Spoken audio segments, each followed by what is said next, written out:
Mga kachika, viral na naman. Atrin Bernardo Stanley ang napagtripan ng dalawang kuya sa Cebu. Chill talk tayo ngayon pero seryoso rin kasi hindi maganda ang ginawa nila. Quick lang mga tropa, kung gusto nyo lagi updated sa mga chika, hit subscribe, like, and share. Para cool ka na, supportive ka pa.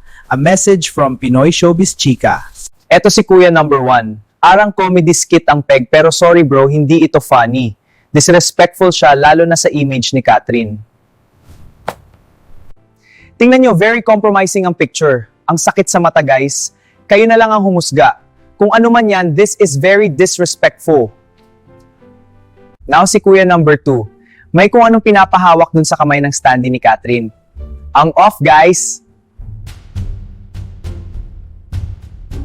Kung titignan mo, parang harmless joke. Pero guys, ang gravity nito malaki. It's not just about a cardboard cutout, it's about respect. Ang ginawa ba sa mahal nyo sa buhay, maganda ba? Netizens went savage. Sabi ng isa, out all jokes are acceptable. Translation 2026 na, bawal na ang bad humor. Cancel culture is real. May isa pang comment, he's not sorry he was wrong, he's sorry he got caught.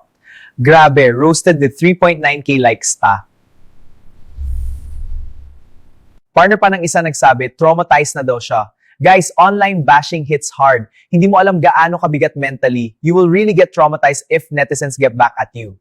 Pero syempre, actions have consequences. Hindi pwedeng joke lang tapos expect mong walang backlash. Advice ko, kung magjo-joke kayo, siguraduhin na hindi offensive. Kasi ngayon, lahat nakakamera, walang ligtas. Respect is basic. Kahit standee yan, mukha pa rin ng tao. At yung ay dignidad, hindi dapat gawing meme. Remember, Catherine's fans are everywhere. At hindi sila tatahimik pag may disrespect. Fandom power is real.